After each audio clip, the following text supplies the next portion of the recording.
Now, one of the things that I found extremely interesting and important in all of this was the reaction of Democrats and liberals and the left, prominent people on the left, who basically unanimously united to proclaim not only that political violence is wrong, but that they were praying for the president and for his speedy recovery, meaning Donald Trump's speedy recovery.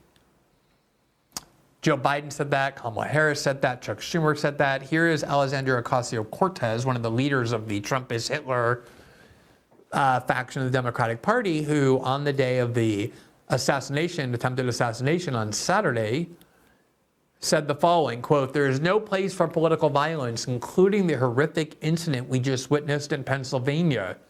It is absolutely unacceptable and must be denounced in the strongest terms. My heart goes out to all the victims, and I wish the former president a speedy recovery." I wish the former president a speedy recovery, meaning Donald Trump. Now, ordinarily, you wouldn't even take a second look at that. That's what a psychologically healthy person would say and how they would react to a situation of this kind. But the reason it strikes me as so bizarre, and I mean this sincerely, is that the entire left liberal narrative about Donald Trump, since he descended down that escalator in 2015 to announce his candidacy, but especially over the last 4 years, intensifying even more over the last year as the election approaches, as Democrats get more desperate because of the polls showing they're likely to lose to Trump. The narrative about Donald Trump is that he's not just any ordinary political adversary of the kind that, say, Mitt Romney or John McCain or George W. Bush were. And you should go back and look at what Democrats are saying about George W. Bush and Mitt Romney and John McCain. They weren't saying, oh, that's an ordinary adversary at the time. But the idea that Democrats push now is that actually Donald Trump is not just an ordinary adversary. He is a fascist. He intends to implement fascist dictatorship in the United States. That if Trump wins, this will be the last election we ever enjoy as Americans. That Trump intends to create concentration camps where he will put his domestic political enemies and political critics. AOC herself has warned that she believes she may get into one of those camps. Rachel Maddow has said she believes she will go into one of those camps.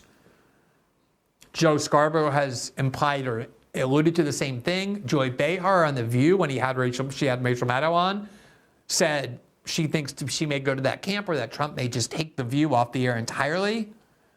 They're talking about Trump often explicitly like a figure that is the equivalent of Adolf Hitler. So if you really believe that, if you really believe that Trump is an existential threat to American democracy, a fascist dictator, and a Hitler-type figure, why would you say that you wished him a speedy recovery? It's like saying, oh, in 1939, I just learned that there was an assassination attempt against Adolf Hitler, which there was, by an anarchist who hated Hitler. And he was a leftist, more so than an anarchist. And he almost succeeded in murdering Adolf Hitler. He planted a bomb, and Hitler was able to leave just before the bomb detonated. And history looks back on him and views him as a hero. And imagine someone in 1940 saying, oh, Hitler just got wounded in a attack. I'm praying for the Führer's speedy recovery. I'm praying for the Nazi leader's family and for his health. And my solidarity that goes out to him and to his Nazi followers. It's not something anybody who was against Hitler would ever say for obvious reasons, nor would they say it after World War II. And yet, that has been the narrative of the Democratic Party. And I say that not for some kind of cheap gotcha, but because the maximalist fear-mongering that they have been disseminating about what would happen if Donald Trump got elected again, they've never really explained why he didn't build domestic concentration camps and kill and murder his critics in the first 4 years when he was president. They claim that he will do so now. But if you really believe that, you either stay silent when someone tries to murder him, or you cheer it. You follow your views to their logical conclusion. The day after AOC said she's praying or whatever for his speedy recovery, one day after, she was responding to growing reports, as we're about to show you, that many Democrats in Washington are now saying that they're resigned to a Donald Trump victory. And that not only are they resigned to it, but they can actually live with it because they're willing to say anonymously, but not in public, that Democratic leaders, of course, don't believe that Trump is an existential threat to American democracy or some kind of fascist dictator. This is just the propaganda that's fed to idiot cable hosts and to the horde of Democrats, the very gullible dupes that they want to go vote for them. And they're admitting, we don't really actually think that. And AOC was responding to these reports, and this is what she said, quote, if you're a, quote, senior Democrat that feels this way, you should absolutely retire and make space for true leadership that refuses to resign themselves to fascism.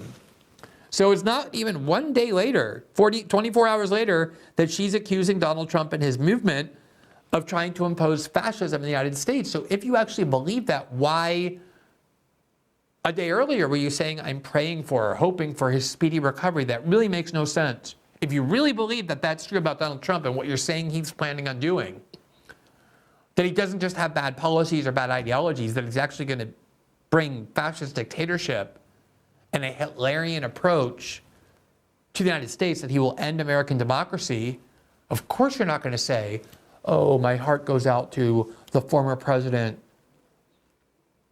It's not an issue of hypocrisy. What it does is it reveals the fact that these people do not believe what they're saying. Now, just to kind of underscore the point, I want to just make clear how pervasive this narrative has been, that Trump isn't just another adversary, but he's actually Adolf Hitler. Here is Jake Tapper, who gave a little sermon about the importance of turning down the temperature, of making sure that our rhetoric is restrained and sober and peaceful. Here's the kind of thing that he said after on the day of the assassination. You can see the graphic there. We are living in an age of political violence. And here's what Jake Tapper, who's starting to envision himself as like an Edward R. Murrow figure. You can see as the posture like he was addressing the nation as some kind of Cronkite figure who everyone trusts.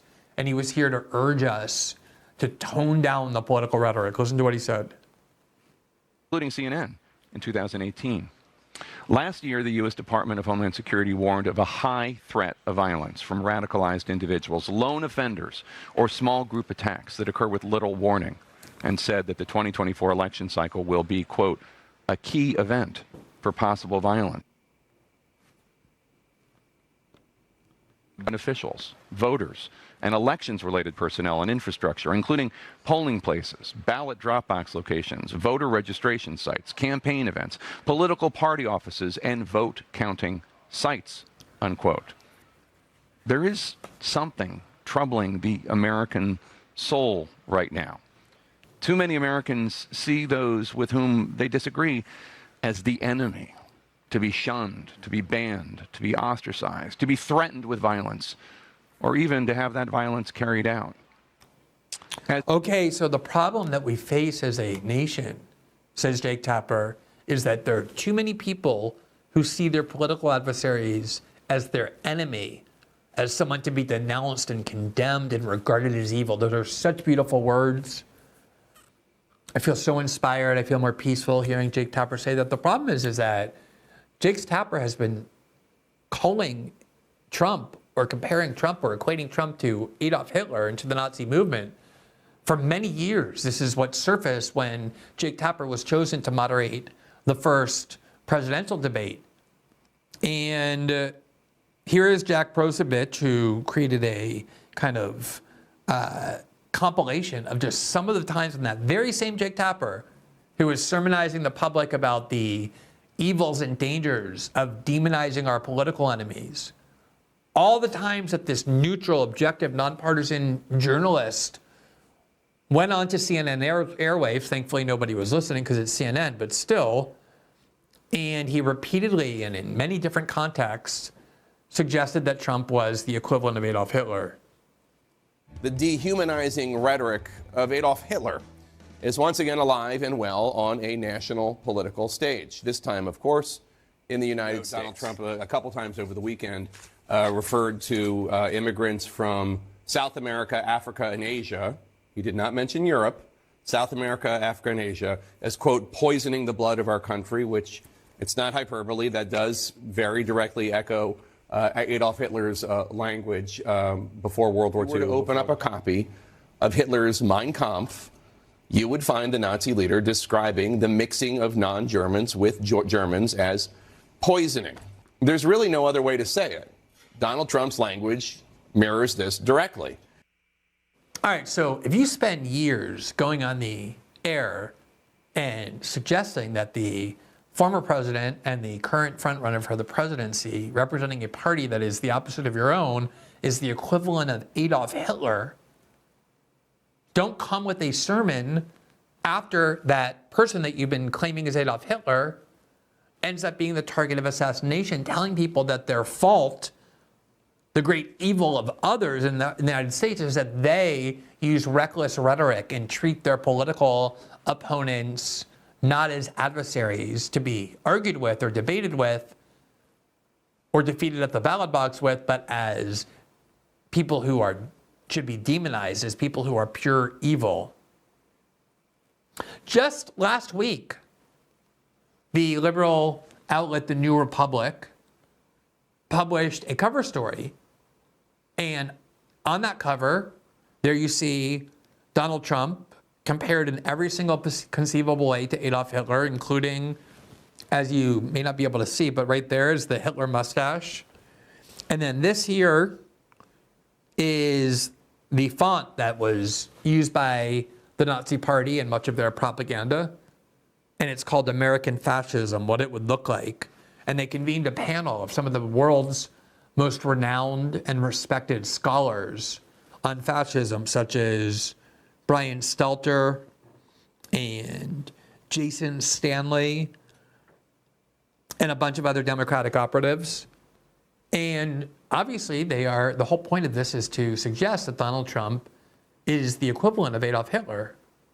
And this has been the narrative not only of Democrats, but also of the corporate media for a long time. We have a short compilation of just some of the times where this has been done in the very recent past. Arrangement, terror, and horror. And just one more quote so people know exactly what Carl and Dan are talking about here. General Milley on the big lie and what Trump was saying about the election, the lies. He says, this is a Reichstag moment, Milley told aides, the gospel of the Fuhrer. The Reichstag moment refers to Adolf Hitler using the burning of the German parliament basically to seize all power in Germany, suspend habeas corpus, suspend civil rights, a coup, more or less, of sorts there. The point of the book is that these things really happened over and over again, and that intelligent people, no less intelligent than us, experienced them and left a record for us to learn from. So what I'm trying to do in the book is to help us to learn from that record, so we don't have events like Germany in 1933 or Czechoslovakia in 1948. Just saying Hitler's not like Trump, or Trump is not like Hitler, isn't going to save us. Learning from the past, though, could. So that's the Yale professor Timothy Snyder, who's been going around saying this forever. A lot of people have tried to draw similarities between Mussolini and Hitler and the use of the terminology like vermin and the drive that those men had towards autocracy and dictatorship. The difference, though, I think makes Donald Trump even more dangerous, and that is he has no philosophy he believes in. He is not trying to expand. What, in your view, would happen if he were to be reelected? Oh, I can't even think that, because I think it would be the end of our country as we know it. You know, when I was Secretary of State, I used to talk about one and done. And what I meant by that is that people would get legitimately elected, And then they would try to do away with elections and do away with opposition and do away with a free press. And you could see it in countries where, well, Hitler was duly elected. That's right. Right? And so all of a sudden, somebody with those tendencies, those dictatorial, authoritarian tendencies would be like, oh, okay, we're going to shut this down. We're going to throw these people in jail. And they didn't usually telegraph that. Trump is telling us what he intends to do. We need to listen to Take him at his word. The man means to throw people in jail who disagree with him, shut down legitimate press outlets, do what he can to literally undermine the rule of law and our country's values. Okay, so I could literally show you many, many more minutes of that. In fact, this is about a third of the video compilation that we had. Part of the irony here is what Hillary Clinton was warning that Trump would do: imprison his political opponents, shut down dissent. Obviously, it was what the Democratic Party has done. They've done everything they could to imprison Donald Trump. They even have explicitly said that what's most urgent about the goal of imprisoning Trump is that it be done before the vote start for the 2024 election, because they look at polling data and see that it's one of their only chances to actually soften Trump's support is if they are able to convict him and imprison him before the election. They have implemented a systemic regime of censorship where they're able to coerce big tech companies to remove dissent online, and all other kinds of weaponization of the legal system against their political opponents. But if you go around saying that Trump is Hitler, that he's going to end American democracy, then the minute you start saying, oh, my heart goes out to Donald Trump, this should never have happened, it obviously means that you don't believe anything that you've said. Now, I guess we can have one more clip here. This is from Liz Cheney, who, by the way, whose father did more than any individual in the last 50 years to actually reduce any limitations on the office of the presidency, to turn it into a monarchy through his theory of going back all the way to the Iran-Contra scandal in the 1980s, that presidents are unbound by any limits of any kind in exercising their duties, including laws enacted by the Congress that they're permitted to violate. The reason I began writing about politics is because of these radical executive theories, executive power theories being implemented by Liz Cheney's dad as she cheered. She's such a strange figure to be warning of the authoritarianism of the presidency that Trump intends to implement, given how she comes from a family whose entire career has been about doing nothing but. But of course, because of these warnings of Donald Trump, she's considered a hero in liberal circles, some kind of wise statesperson by corporate media, even though she was booted out of office by a record 37 points by her own voters in her own primary. She went on CBS morning show with John Dickerson. I believe this is Face the Nation in December of 2023. And here's the warning she issued about Trump. You say Donald Trump, if he is reelected, it will be the end of the republic. What do you mean? He's told us what he will do. It's very easy to see the steps that he will take.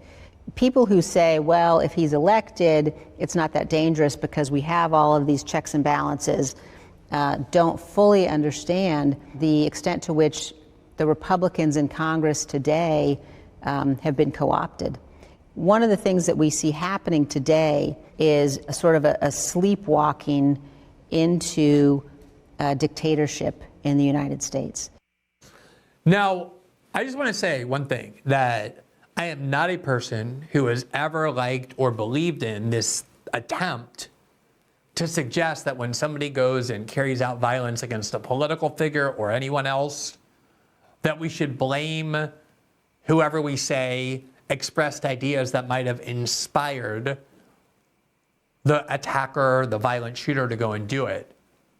Because, and I've devoted many shows to this, anytime you express a political view, it's possible that someone who hears you might go and carry out violence. If you say that you think abortion is murder, someone might hear you and go and kill an abortion doctor.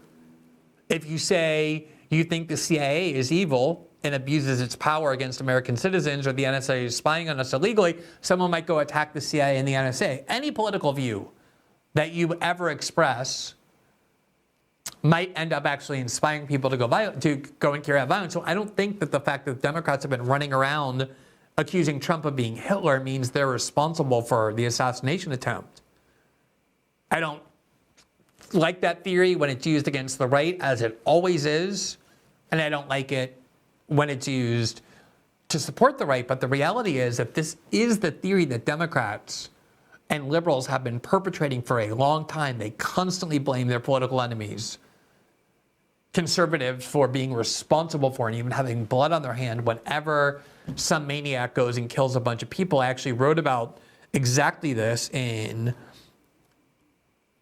2021 at 2022 rather, and this the title of that article was "The Demented and Selective Game of Instantly Blaming Political Opponents for Mass Shootings." And this was in the context of a racist white supremacist had gone and purposely attacked a grocery store in Buffalo where that was situated in an overwhelmingly African-American community, and he murdered 10 people. He left a manifesto about the white replacement theory, and the entire media immediately said that Tucker Carlson was to blame for that murder, that he has that blood on his hands.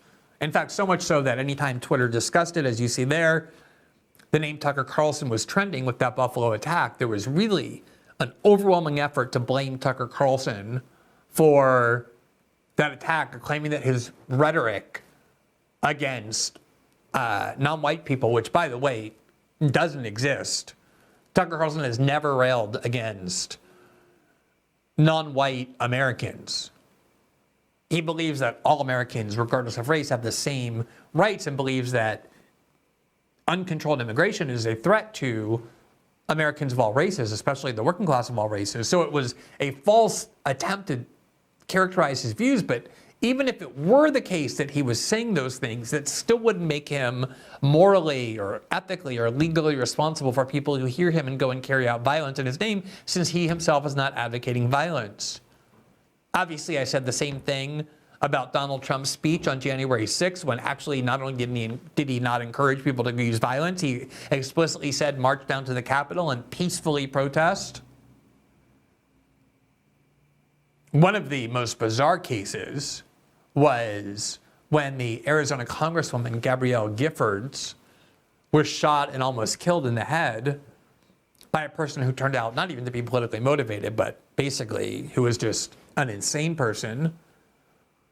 The corporate media overwhelmingly said that Sarah Palin was to blame by virtue of the fact that she had put out an ad identifying vulnerable districts where Democratic incumbents were that she believed should be turned red in the midterm election. And one of those districts where she put this crosshairs image to say these are the places we want to target. Here you see it's at the top, we diagnose the problem, help us prescribe the solution. And then at the bottom right here, it says, click here for a list of the candidates. And here in Arizona was Gabby Giffords' district because it was a swing district. And the entire media decided that she was somehow encouraging people to go and carry out murder in these districts. And therefore, when Gabrielle Giffords was shot, Sarah Palin was to blame. Here you see from ABC News, Sarah Palin's, quote, crosshair ads dominates the Gabrielle Giffords debate. And the article says, quote, in the stunned aftermath of the Tucson massacre, Sarah Palin has found herself in the crosshairs of the ensuing political debate, with opponents suggesting she may have fueled the gunman's rage. And her supporters saying it is, quote, grotesque to blame her and to politicize the tragedy. Crosshairs is a political phrase that emerged from Palin's Political Action Committee, Sarah PAC, that targeted congressional districts for the Tea Party campaign in the last election, including the district of Congresswoman Gabrielle Giffords. Although Palin later denied she meant the graphic over the districts to look like a gun site, it is part of the hunting lexicon that critics say she prefers. So, obviously, if Tucker Carlson is responsible for the Buffalo massacre of black people with his rhetoric, and Sarah Palin was guilty of the attack on Gabrielle Giffords, and Donald Trump was responsible for the violence on January 6th, and running around calling Donald Trump a Nazi and trying to convince people that he will end American democracy and put critics in camps and end free press and end the American democracy, obviously has the potential by the same theory, which I do not support, but if you're going to use it, Democrats have to be guilty for an attempted assassination on Donald Trump. Now, the Wall Street Journal pointed out that Biden's rhetoric in recent days has escalated. This is on July 14th, the day of the shooting, and they reported, quote, "It's time to put Trump in the bullseye." In the bullseye, Biden said in a July 8th call with donors to the campaign. The quote was sent around by the Biden campaign to journalists after the call, a sign that the Biden team viewed the comment as part of their message rather than just a gaffe. So they accuse Sarah Palin of being guilty of, responsible for the attack on Gabrielle Giffords because she used a hunting target, a crosshair, to identify vulnerable districts. Yet here's Joe Biden, shortly before the attempted assassination of Donald Trump, urging that a bullseye be placed on him. Now, he did an interview today as part of his ongoing campaign to prove that he's not a senile old man suffering from dementia with the NBC anchor Lester Holt, and Holt, to his credit, I guess, pressed Biden on this, saying, just like Republicans have been accused of being guilty for inciting violence with their rhetoric, what about your rhetoric? And listen to what Biden said. I mean, if you think this helps in any way with the idea that somehow he's proven that he's not demented, I think this video suggests the opposite. But listen to the substance of how he defends himself. You called your opponent an existential threat. On a call a week ago, you said it's time to put Trump in the bullseye. There's some dispute about the context, but I think you appreciate that. I didn't say crosshairs. I was talking about focus on. Look, the truth of the matter was, what I guess I was talking about at the time was there was very little focus on Trump's agenda. Yeah, the term is bullseye. It was a mistake to use the word. I didn't say crosshairs. I meant bullseye. I meant focus on him. Focus on what he's doing. Now, nobody asked him about the word crosshairs. The reason that's in his brain is because that was the thing used to accuse Sarah Palin of being guilty for inciting the attempted assassination of Gabrielle Giffords. So he's answering a question that no one's asking, but then he kind of admitted, oh, it was a mistake to say I want to put a bullseye on Trump. So Democrats are so confused about what to say, and this is all going to get more desperate as we start seeing polls in the aftermath of the assassination attempt on Trump, the way in which he reacted, the obvious reality that everyone knows that Democrats have been running around for a year or more calling him Adolf Hitler, and in the most incendiary way, accusing him of planning to do the worst things possible to the country. Rhetoric that if you could ever accuse someone of inciting violence would be this kind of rhetoric. And just to give you a little taste of how desperate Democrats are, here is polling numbers that came out today from the YouGov polling that is considered one of the best polling. In fact, it has an A+ rating in terms of its predictive accuracy over past elections. And these are general election polling numbers in the key swing states. And there you see Donald Trump is leading every single swing state by a fairly significant margin, including states that Joe Biden won in 2020, including Arizona, Georgia, Michigan, North Carolina, Nevada, Pennsylvania, and Wisconsin. I believe Biden won every single one of these states in 2020. This is from July 12th, not July 14th. Well, the poll was released today, but the polling was done on July 12th, which was prior to the attempted assassination of Trump. But here you see Trump with a significant lead over Biden in every single one of the swing states, including every one of which Joe Biden won in 2020. So this is why Democrats are so desperate. They obviously can't say what they should be saying if they really believe what they were saying about Trump, which is, yeah, we don't mind that he was attacked, or we don't condone violence, but given that he's basically Adolf Hitler, it's to be expected. Now, you probably have seen that a lot of people, including some top Democratic strategists and funders, were running around suggesting that the attack was staged, and even the corporate media has had to start acknowledging that Democrats are as deranged and unhinged and drowning in conspiracy theories as the worst elements of QAnon or whoever they like to blame for that. And that shouldn't be a surprise, given that Democrats accused Donald Trump of clandestinely conspiring with the Kremlin to hack DNC emails in 2016, claimed in 2020 that the reporting based on the Hunter Biden attack was Russian disinformation. Of course they're drowning in conspiracy theories. It's pretty much all that they do. But it's been so extreme with leading Democrats, such as Reid Hoffman, the billionaire mega donor to the DNC, had his top advisor encourage journalists to believe that either the shooting was staged and fake, and even, he said, it might be likely that Putin was involved, given that this is the sort of thing that the Russians do. This is the level of where they're at. That was reported by Semaphore. You can see the article on the screen. Top Democratic strategist pushed reporters to consider, quote, a staged shooting. So there's a lot of that going on, but I think the, again, most important point here is the fact that Democrats are actually coming to terms with the fact that Trump is almost certain to win. And the reason they're saying, look, we have to accept it, and we can accept it, is because, of course, we don't really believe all the things we've been saying about him over the last year, that he's Hitler, that he's going to end democracy. The whole narrative has been both dangerous, but also fraudulent.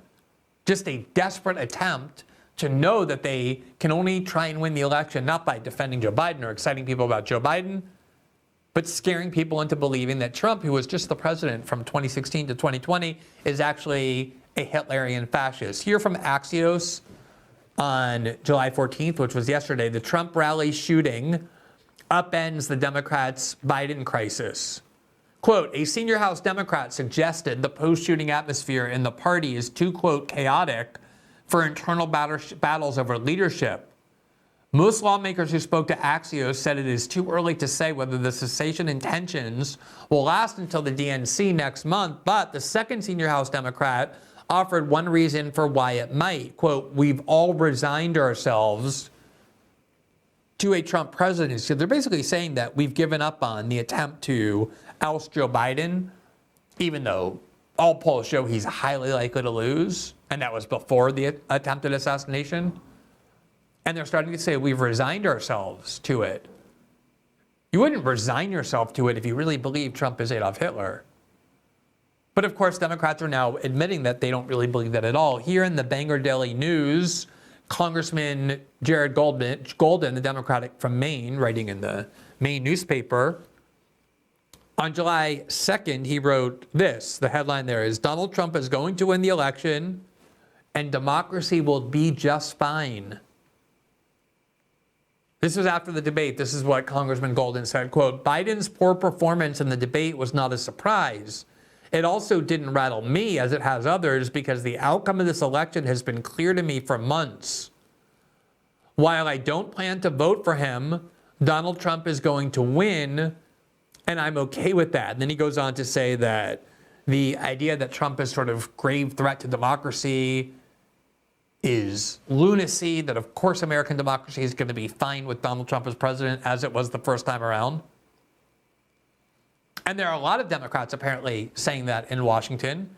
Just most of them are too cowardly to say it in public because they know the Democratic base will turn on them if they admit that Trump's not Hitler.